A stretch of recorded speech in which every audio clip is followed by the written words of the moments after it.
생명의 신 살아계신 하나님, 주님은 크신 하나님이시며 우리에게 항상 승리를 주시는 참 좋으신 우리 아빠이십니다.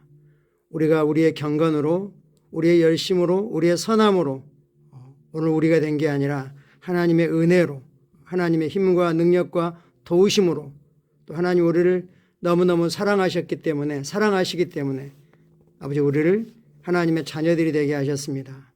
성령님 환영합니다. 성령님 사랑합니다. 성령님 감사합니다. 이제 우리를 통하여 열방을 다스리게 하셔서 감사합니다. 우리가 날마다 주님을 기뻐하고 즐거워하며 주님을 자랑하는 그런 은혜를 누리게 하셔서 감사합니다.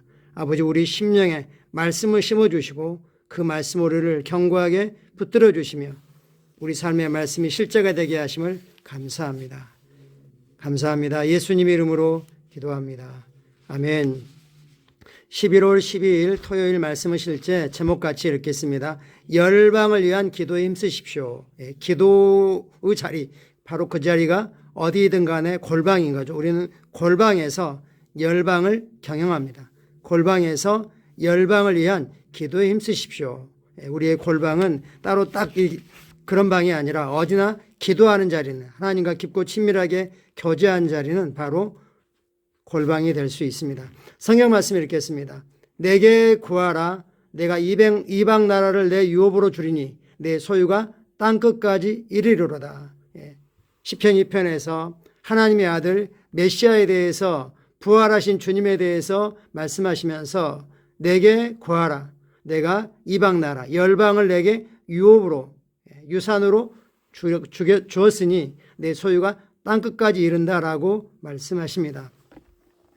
메시지 성경은 오늘의 본문 구절을 이렇게 번역했습니다. 원하는 것이 있느냐? 말만 하여라. 나라들을 선물로 주랴, 대륙들을 상으로 주라. 메시지 번역은 원하는 것이 무엇이냐? 그것을 내 입에 말해라. 이름을 불러라. 우리가 뭔가를 할 때, 하나님 나라 심을 때도 마찬가지죠. 무엇을 위해서 심는지, 이 씨앗은 어떤 씨앗인지 우리가 이름을 불러줘야 되는 거죠. 그러면 나라들을, 열방들을, 대륙들을 선물과 상으로 주신다고 말씀하십니다. 저는 15살 때 이 구절을 처음 접했고 이 말씀대로 주님께 기도했습니다. 그러자 주님의 영이 저에게 말씀하셨습니다. 내가 내게 열방을 주노라. 어린 나이에 저는 전 세계에 있는 불신자들의 비참한 상태에 대해 걱정했습니다. 그들은 영적인 어둠 속에 있고 하나님의 생명으로부터 떨어져 있습니다. 그들은 희망이 없고 하나님이 없는 세상에 살고 있습니다. 그래서 저는 세계 지도를 사서 지도에 선을 얹고 열방과 사람들의 삶을 향해 자주 선포하고 예언했습니다. 저는 세상의 궁핍한 사람들을 위해 힘써 기도했습니다. 저는 기도하고 울부짖으며 주님 앞에 무너졌습니다. 제가 세상의 열방을 위해 기도하면서 얼마나 울었는지요. 그 후로 저는 어떤 민족도 저를 대적하여 문을 닫을 수 없음을 알았습니다. 오늘날 주님께서는 우리를 통하여 세계 열방에 많은 위대한 일을 행하고 계십니다.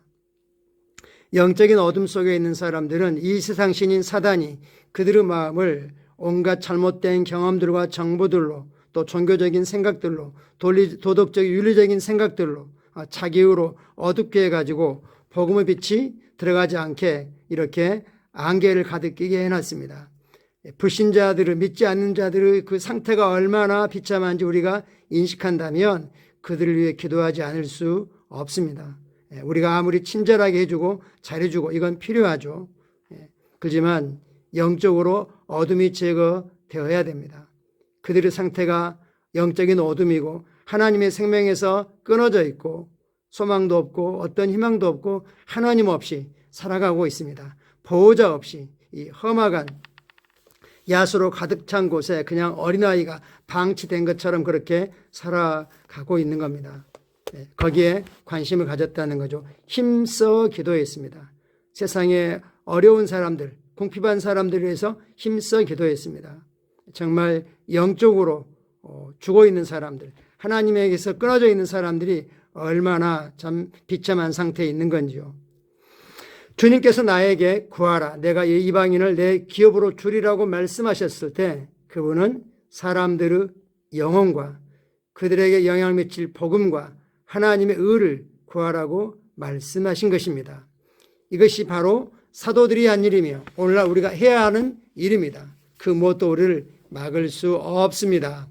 바울이 에베소에서 말씀을 전할 때 당연히 많은 반대가 있었지만 그것이 복음의 역사를 막지 못했습니다. 성경은 말합니다.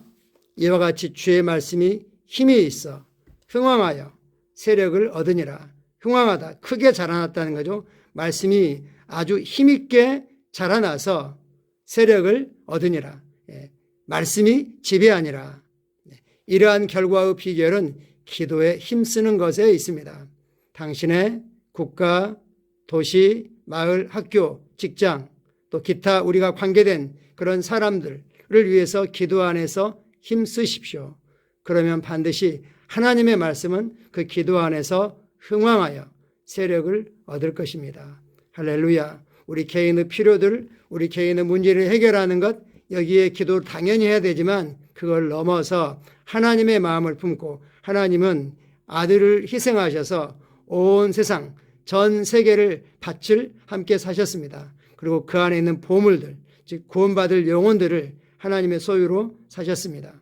그들은 지금 사단의 포로로 잡혀 있고 사단에게 힘껏 실컷 농락당하다가 끝까지 복음을 받아들이지 않는다면 그리스도 없는 영혼으로 떨어지게 되어 있습니다. 우리는 복음을 알고 있습니다. 복음은 예수를 주님으로 고백하고 믿는 자들을 구원하는 하나님의 능력입니다. 우리가 겨우 구원받는 삶에 만족하게 해서는 안 됩니다. 이 땅에서 하나님 주시고자 하는 그 생명, 풍성한 생명을 최대치로 하나님이 우리 각자에게 주신 그 잠재력을 최대치로 발휘할 수 있는 건, 즉 그들의 부르심을 이룰 수 있는 첫걸음은 복음을 받아들이는 데부터 시작하는 것입니다.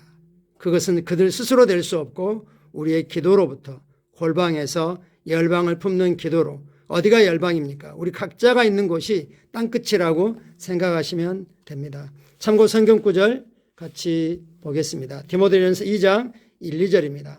그러므로 내가 첫째로 권하노니 모든 사람을 위하여 간구와 기도와 도구와 감사를 하되 임금들과 높은 지혜에 있는 모든 사람을 위하여 하라. 이는 우리가 모든 경건과 단정함으로 고요하고 평안한 생활을 하려 함이라. 이 땅에 복음이 힘있게 퍼져갈 수 있도록 정치, 경제, 문화, 군사, 외교 모든 분야가 평안하고 안전하도록 기도할 수 있습니다. 그것들을 그 지도하는 위치에 있는, 정책을 결정하는 위치에 있는 이들이 올바른 분별력을 가지고 역사 앞에 그리고 하나님 앞에 두려운 마음으로 바르게 할 수 있도록 기도할 수 있고, 또 사람들의 심령이 준비되어서 복음의 마음이 활짝 열리도록 우리가 기도할 수 있습니다. 예레미야 29장 7절입니다.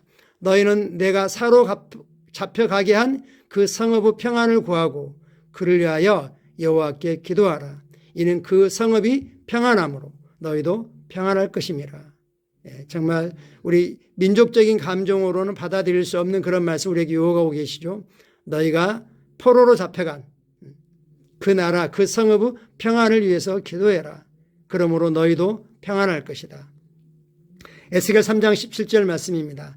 인자야, 내가 너를 이스라엘 족속의 파수꾼으로 세웠으니 너는 내 입의 말을 듣고 나를 대신하여 그들을 깨우치라.